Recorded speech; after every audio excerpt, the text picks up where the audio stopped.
nze Rujaganya Ronald nga nze head teacher wa Naggalama Junior School.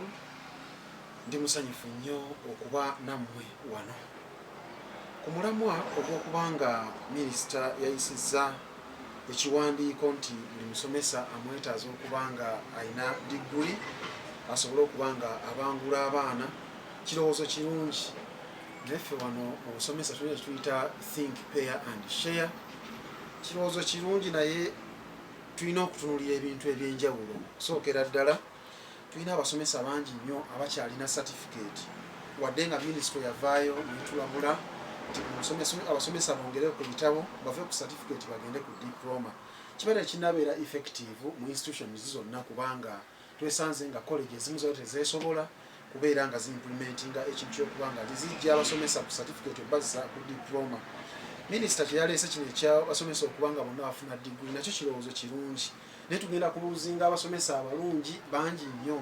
Waba otunuulira embeera gye twayitamu eya COVID, abasomesa bangi baatambula ne bava mu ggwanga lyaffe Uganda ne bagenda ebweru basobole okugenda okukolera. Tulina drop y'abasomesa, abasomesa be twetaaga bakyali bangi nnyo, tetunaba kustabulayizinga bulungi nnyo, naye ate kati baleesewo enkola ey'okubanga baagala tubeere nga abasomesa bonna babeera nga badiguli. So tetukiwakanya ffe nga abannannyini masomero, tetukiwakanya nga ffe abakulira amasomero. Kirowoozo kirungi kubeera kijja tuyamba okubanga tusomesa omwana oba omwana afuna ekyo ekituufu kiyandibadde afuna, naye kibadde kyetaaga kukwata mu phases za njawulo omusomesa okubanga tetumwetamisa profession ye. Erinnya nze Kagera Ben, nga nze director w'essomero lino eriyitibwa Naggalama Excel, era nga tusangibwa wano mu Gwendidde ng'ekyalo mu Naggalama, era mu Nakifumanga constituency mu Mukono district. Mu kaseera kano tugenze nga ffe abalina amasomero tulina ebintu bye tugenze nga tuwulira ebiseera ebisinga. Kati ng'ekintu ky'abasomesa okubanga bonna balina okubeera ne diguli, ebiseera bigenda ne bituuka nga we tuli wano, ffe tuli mu private schools. Gavumenti nga tenaba kugamba basomesa baffe okubanga baddayo okufuna diguli. Waliwo strategies gavumenti gy'erina okusooka eteekewo nga tetunaba kusindika basomesa bagende babeere nga basoma. Waliwo abasomesa abasinga abali mu masomero gano nga sente zaabula, yagenda n'afuna ka certificate n'akomawo abeere nga akola, naye kati obudde butuuka olaba n'akasente kasasulwa katono nnyo, katwalaba nti kuddayo ku university sente zinaavaawa. Abamu bagezaako n'okuyingira gavumenti ne bikola ki? Ne bigaana. Lwaki? Nti lwakasente ebiseera ebisinga. So nga tebanaba kutugamba nti abasomesa baddeyo. Nze ndaba bandibadde basooka ne bateekawo enkola nti oba amasomero ga private gano ng'abasomesa abalimu, kuba nabo Bannayuganda, bandibadde nga babeerako n'engeri basooka babayambemuko financially, awo tubeere nga tubasindika babeere nga baddayo bakole ki? Babeere nga basoma. N'ekirala, waliwo kati ng'abasomesa bano basomesa nasale. Gavumenti wegamba nti bonna baddeyo babeere nga bafuna diguli, ebiseera bituuka nti abasomesa bano abasomesa nasale ebiseera ebisinga basangibwa nnyo mu gundi mu private schools. Itegeeza nti government schools tebanaba kuteekawo program eyo officially, abasomesa babeere nga bakitegeera nti omusomesa abeere nga ava ku college oba ava ku university ng'amanyi nti nga qualifyinza okubeera musomesa wa nasale, watuuka kale ayingire gavumenti ng'amanyi agenda kusomesa nasale, naye ate ajja kuddayo akole diguli kale mu ECD oba mu primary mu nursery teaching, kale ataakome bamuwe kusomesa primary. Ogenda olabanga n'omutindo omusomesa agenda n'asomesanga n'ebintu ebimu takola ki? Nga tali sure biki byali mu kusomesa. So nze mbadde nsaba gavumenti nga tenaba kuteekawo bintu ebimu ebyo, esooka etunulemu mu basomesa bano, yo nga gavumenti ebayambye etya. N'ekirala kireetedde abantu bangi okubanga badduka mu busomesa. Why? Nti mu kusooka byali nti abasomesa baatwalanga okusoma kuno it is their last resort nga wagezaako gyagezezaako mu field na ne bigaana adduka nga alagawa ada mu busomesa naye kati ate otubanga era n'abasomesa abalimu batono nga n'abo ababaddemu abatono bangi batudduseeko bagenze nga batuddukako abamu bagenze ebweru abamu bagenze nga bakola emirimu egy'enjawulo balaba nga obusomesa tebukola ki temuli kifuna kati ate gavumenti wenaavaayo etandika okumyumyula amateeka gano ndabira ddala nga education as a sector ate gavumenti eri kugiyambako kubanga ekola ki nga egwa oba efa kuba wona agamba omusomesa eyakoowa edda omugambe nti ate genda oyongereko ebitabo okomewo osomese kati oyo agenze n'afuna kakapito n'atandika omudaala gw'ennyaanya aba asinga. So nze mbadde nsaba nti gavumenti esooke etunule mu kintu kino oba ekibanga kyetaagisa esooke eteekewo engeri yonna esobozesa abasomesa bano okuba nga beeyongerayo basome oba bateekerawo basako oba kati nga private schools oba bateekamu kasente nti kakati nze director wembanga omusomesa amuwa sente weziti gavumenti ebeereko nayo omutemwa gweteekamu itegeeza okwongereza ku zange nga director tuongerezeko neza gavumenti tumanye nti buli mwezi omusomesa ajja kufuna sente weziti ziba zimusobozesa asavingako jukira bayina nga abasomesa tulina ebizibu bingi bayina families bayina b'okuyamba baweerera ne school fees bola baana abasomesa kati wabanga talina kyakola nga yesibye ku musaala wano ali kufunawo sente ntono nnyo wabanga afunye ekinene ali kufuna mitwalo 4 afuna mitwalo 3 zisobola okumubeezaawo n'aweerera abaana ng'ayamba famire ye era addeyo ne ku university ekyo ndaba kiba tekigenda kusoboka.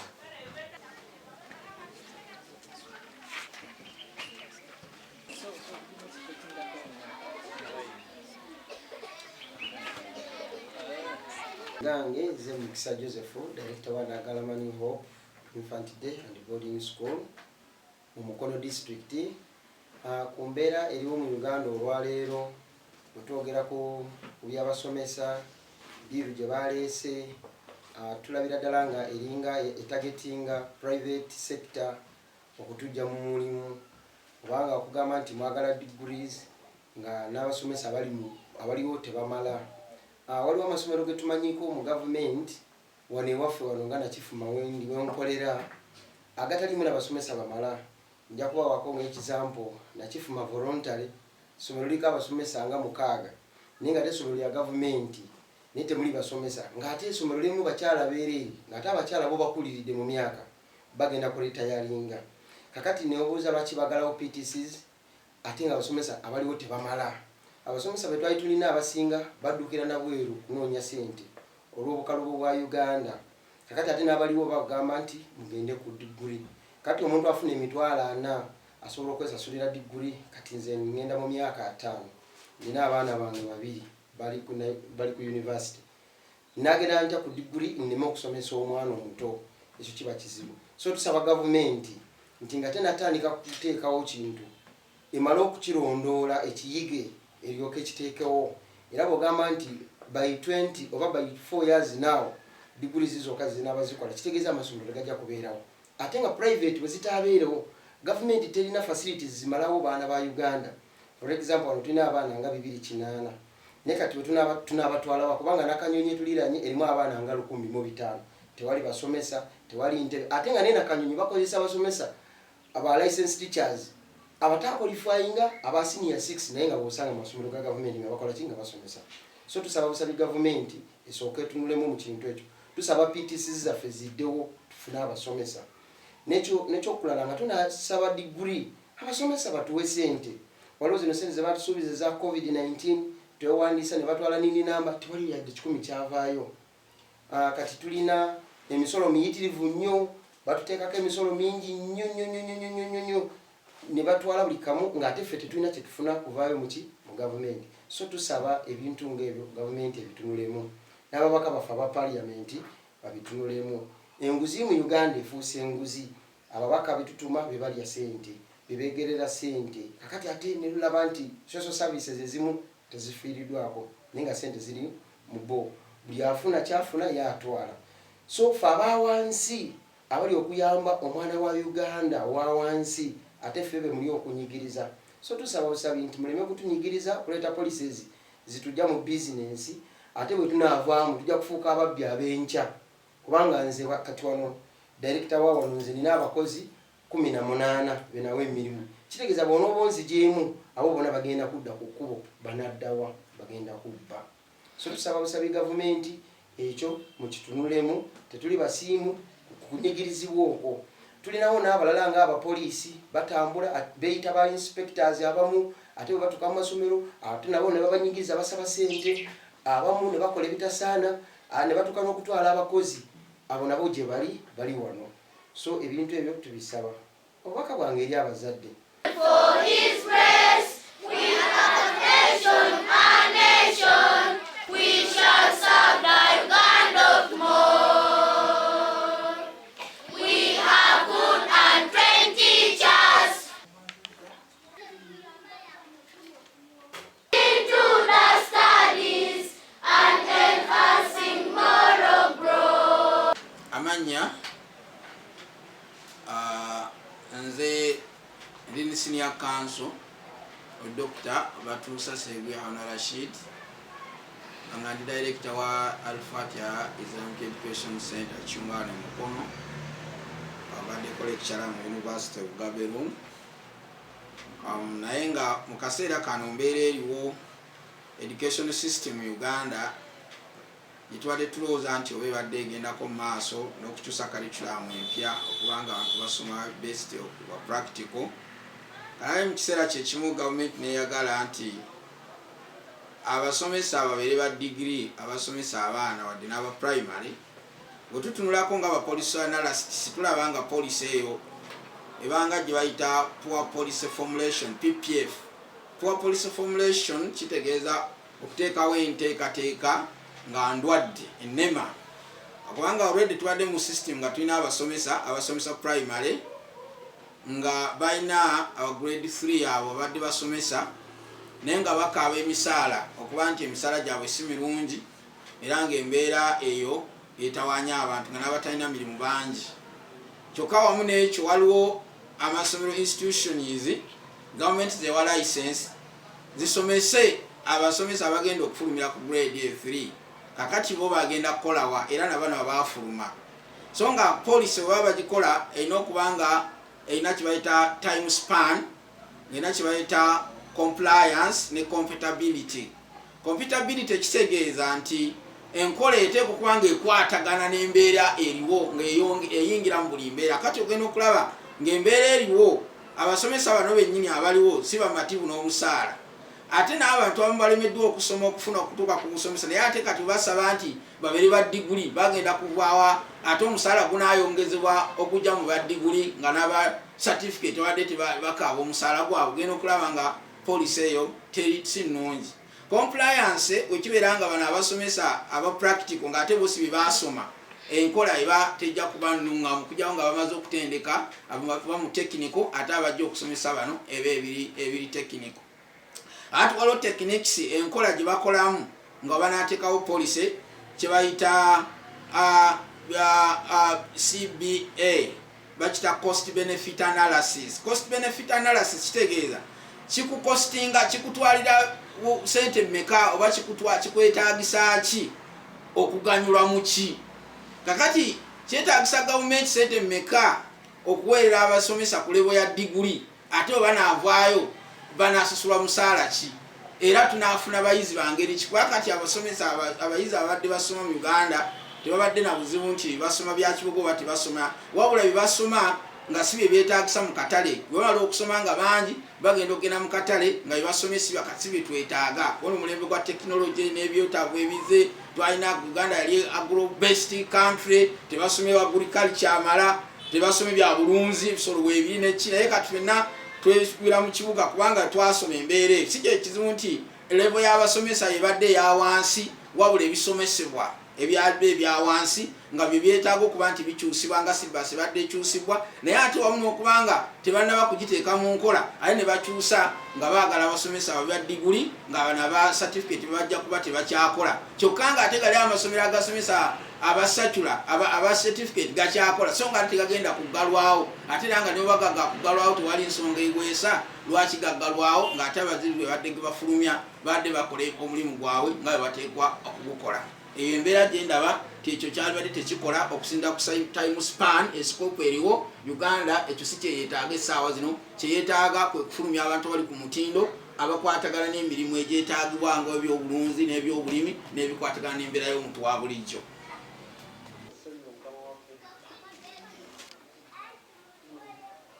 gange Kagwa Joseph, Dr.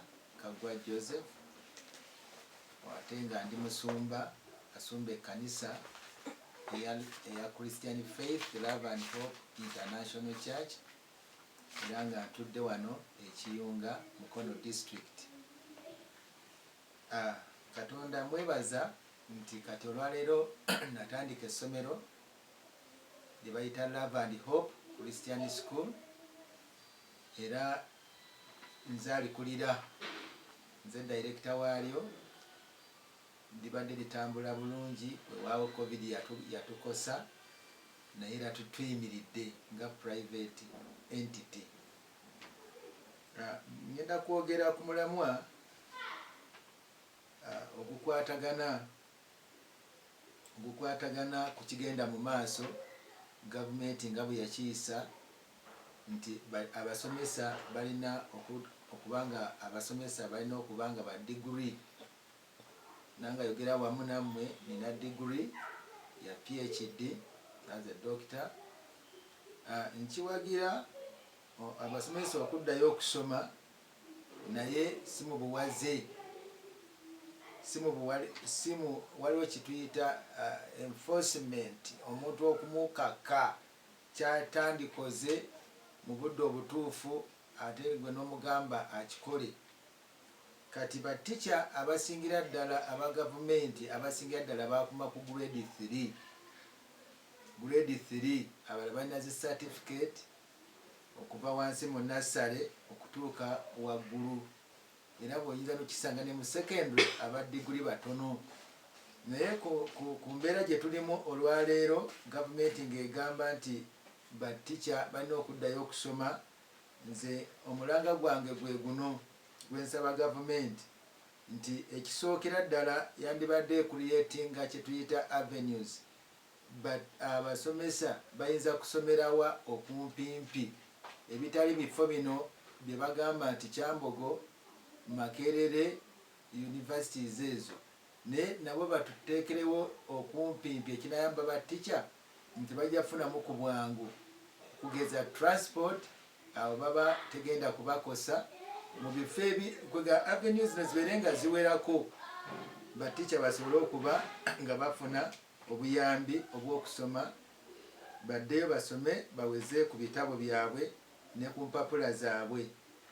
Ekirala fees structure eya gavumenti tetunagitegeera kubanga obagamba nti baddeyo basome naye fees structure eyimiridde etya kubanga okuddayo okusoma tetukiganye naye oyinza okutuuka eyo nga fees structure y'amaanyi nga baweza kyetuyita sente zebahipinga ti teachers alina okusasula.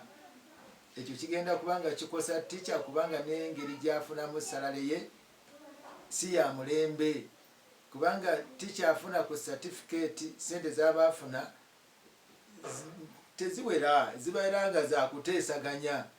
Kati ate oyo ye teacher gwe bagamba nti addeyo asome aweze ku bitabo ekigenda okubanga si kyangu teacher okufunamu sente ezo zibagereka kubanga buli university erina kiyagereka. Kati ekyo twagala gavumenti etuyambe nga bagereka fees ezo bagenderere nti bano be bantu abatalina mwasirizi sente babadde bakola ya daily survival kwegamba emuyisaawo mpitewo ne famire yange mpitewo n'amaka gange kati ye teacher afaanana bw'ati. Nja kusaba gavumenti ekyo ekirowoozeeko ne bannaffe nga bateesa ebirowoozo basobole okuba nga bakitunuulira. Teacher afuna ssente mmeka gwe mugamba addeyo ku degree, ayagala okusoma naye ssente anaaba nazo ezinamusomesa. Awo wensabira gavumenti esponsalinge ekolemu ke bayita ka sponsorship ebenga egabayo ku zibbasale bwe kiba nga ba half basale egigabe half basale ku teacher owa private. Teacher owa private ebenga emuyambako afuneyo ka half basale. Era nsaba nti fees zino, fee structures very affordable. Teacher nga asobola ozisasula nga anasobola okuzisasula nga tezimukaluubirize ate agende yeewole looni ate looni emuleme okusasula indeyendi bamalirize nga ababbanka ate batwala ebintu byabwe. So nsaba fees structures zino zibeere affordable nga teacher asobola okuba nga asobola ozisasula. N'ekirala nja kusaba gavumenti eyambe kyempisa wali bursaries waliwo okucontributinga mu kubanga tetumanyi na requirements ezeetagisa teacher oyo zebategeseeyo. Requirements nazo zimanyi okujjamu kubanga ndabira wano n'abaana b'essomero requirements ziba zitowerera okusasula. Weekanga ng'abaana mubagoba ddayo oleete requirements, ddayo oleete requirements. Kati ne teacher banaamugoba bugobi bwe batyo nti ddayo oleete requirements, kijja kuba tekitukolera bulungi ffe ng'aba private schools. Twandibadde tusaba nti gavumenti ebeere etulage obulambulukufu, erage nti zino ze requirements ezeetaagisa teacher okusoma, zino ze avenues teacher wanaaba asinkanirwa okufuna training ze bw'aba asomera okumpimpi ekitamukosa accommodation ne transport. Era kyetwandisabye nti kireme okubeera nti se full time teaching naye teacher abeereko n'obudde obunaaba nga akolayo akasente ate nga addayo okusoma. Kyetwandiyise oba mu holiday teachings oba holiday trainings. Kati teacher afunemu obudde obunaagamba nti kankoleyo ate ezinayamba family kubanga bateacher abasinga balina amaka, bafumbo abalala balina n'obuvunanyizibwa obulala. Kati tosobola kumugamba nti genda osome agenda kulabirira atya amaka. Simanyi gavumenti oba ekyo ekitunuuliddemu etya nti omuzadde teacher bw'anaaba avudde agenza okusomesa amaka oba famire ye egenda kumalako etya.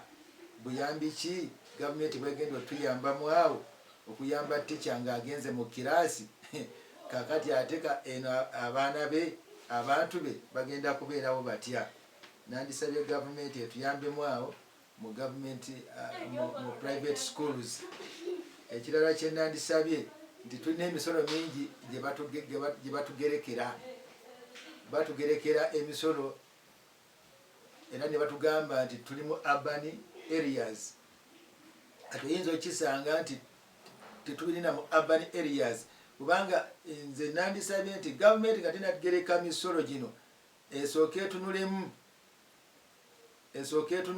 essomero lyengerekera omusolo lifaanana litya kubanga mwagadde baticha baddeyo bafune degrees naye essomero baticha mwe bali ate nalyo lisanze ebizibu kubanga kati ffe ng'abakulu twandibadde tuyamba abaticha bano nti katubawagire bagende basome naye nekyetubawagira tosobola muwagira olwaleero ng'ate emisolo nagyo gikutwala kaguddeyo ogw'eggombola gujja oguva ku district nagwo bagwagala.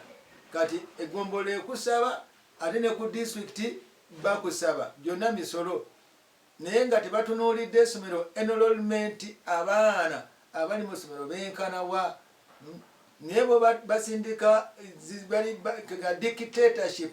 Katonda atuyambe gavumenti eveemu kino ekyabwa dictatorship nti bo balagira bulagizi naye waliwo okutuula ku mmeeza ne mukkaanyaako n'abakulembeze ab'amasomero naye bo batusindikira bupapula n'agamba nti kipapula kiikyo essomero twagala mu taxes bwe ziti omusolo bwe guti ku ggombolola omusolo bwe guti ku district kyenandisabye gavumenti etuyambeko nti nga tenaba kugereka musolo esooka esindikeko ku bakulembeze bajjeko ku masomero balabe essomero lyetugerekera omusolo lino lisasula omusolo guno ogufaana bwe guti lyo lyenkana lina abaana batya abatica basasula sente meka kubanga nga tonaba kungerekera musolo sooka ondabe nfaanana atya naye okutuula mu ntebe ekyo tekijja tuyamba naye baveeyoko before they impose taxes to the schools kitumenya era kiringa oluusi ekitukaluubiriza netwesanga nti abakulembeze babasindise okubanja omusolo nabo batuzitoowerera ate bajja bakambwe kubanga nabo babeera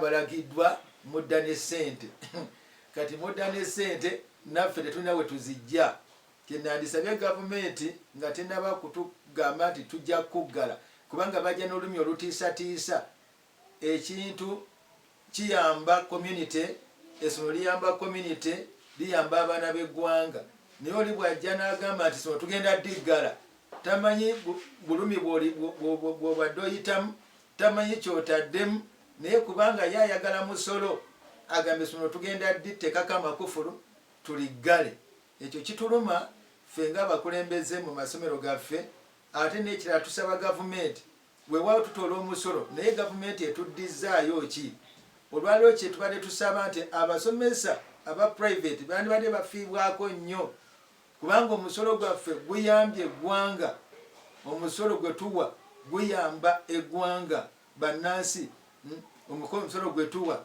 guyambye kati kyembadde nsaba naffe gavumenti erowooza nnyo ku masomero gaabwe ffe netusuula ettale wadde kadesike wadde ennoni wadde bu text book tosobola bulaba era mwefaako nogamba kanonye text book nogenda mu book shops ate nazo nozisanga ku buwanana kubanga nazo ziriko omusolo kati ffe tunakomawa ate nga batwagala otujjamu bagala okutujjamu omusolo kyenandisabye nti ne gavumenti ebeereko kyezza etuyambemu kati nga kino ekyabatica yandibadde baako kyezza negamba private schools lwaki tetubayambako omusolo baguwa tutuukiriza buli kye batugamba naye kati katubaddizeeko so its my cry gavumenti ewulirize abakulembeze bawulirize omulanga gwaffe nti naffe tetuli bulungi ebitunyiga bingi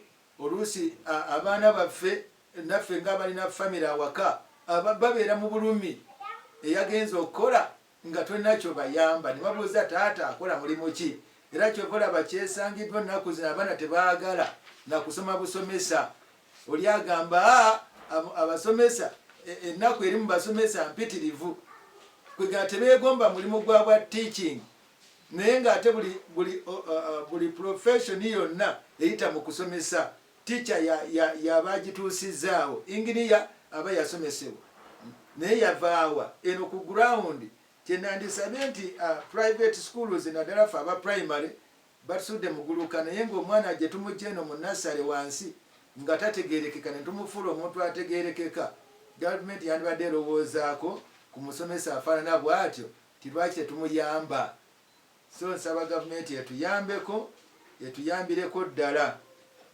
otwesanga nga ate oluusi n'ebizimbe tupangisa structures tupangisa kati essomero lye bajjamu omusolo lipangisa covid yatukuba abaana bonna ne bagenda they were absorbed with the government schools bonna abasinga era ffe twasigaza abaana batono era ng'omuntu okuyimirira nga olina kuteekamu ssente z'okusasula teacher kati onoonya ssente zisasula teacher ne teacher agamba ate baŋŋambye enzireyo nsome kati awo tuba tugenda kikwasaganya tutya nga gavumenti tetuyambyeko kyenandisabye ti gavumenti eddirizeeko ku buyinza oba ku mateeka eddirizeemu ku bukambwe obukambwe bungi kamandi nnyingi kubanga okusanga teacher ng'ali ku chokobolira okumubuuza nti leeta ebipapula nti kati gwe tukugobye wano teacher agenda kulyawo ate ng'alina famire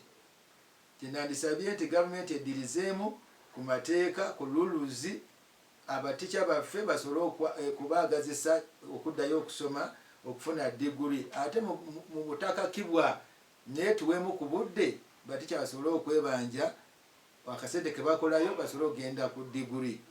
Mu samale nandisabye nti gavumenti eteekewo ebifo aw'okusomera ebyokumpi kubanga nze wano Ekinyonga tica okuva wano paka Kyambogo eyo transport tagirina, Makerere eyo transport tagirina, UCC tagirina, kiba kyetaagako okumpimpi tica wanaafuna obuyambi obwamangu n'okuteekawo ensamale affordable fees structure, affordable payments oba fees nga tica asobola okuzisasula naye nga sikusalawo nti obukadde bubuno tica tazirina era tujja kwesanga nga bagenze kuba kyeyo kukola gwa bwakadaama obwobusomesa babuveeko kubanga kijja kuba tekikyakola awo indeyendi tujja kusanga nga amasomero gagudde kati ani agenda osomesa kati bonna singa babayoola olwaliro ne bagamba nti bonna twagala badiguli ojja kusanga amasomero gonna nga gaggaddwawo n'aga gavumenti temuli badiguli bonna grade 3 kati kire balimu okunyigiriza ennyo private schools kubanga tugenda ne twesanga ne basaba building plans n'ebintu ebiralalala naye nga ne gavumenti school essomero lisanga lyonna empewo egenda ddi kuba ku ttaka ekibaga bwajja ne beraliikira obubaati bwonna nga bukubagana naye faaga galiko n'enkomera n'ebikomera naye gwe baagala okuggala bagala lyo tuligale tutiisiddwa nnyo. Nandisabye gavumenti nti abantu bemutusindikira mu field bakendeeze ku bukambwe kubanga kino ekintu kiyamba ggwanga. Bano baana ba ggwanga, abaana abasoma baana ba ggwanga, si baffe nga bannannyini masomero. So nsaba gavumenti edirizeemu ku busungu obwo obwabo bwe basindika mu field batukosa emitima ate batuboggolera tulinga abaana baabwe, tulinga kwegamba abakozi baabwe, tulabikanga abakozi baabwe bo nga be batuwa emirimu. Ekintu kye batandikawo ekiyamba abantu bonna community eyambibwa naye tutuuse okubeera ng'enfunzi oba enfuuzi. Gavumenti etuyambe balime tulengeza nnyo nakutuyisa mu maaso naffe batubale nti tuli bantu bavunaanyizibwa abateekawo institute okuyamba abaana b'eggwanga.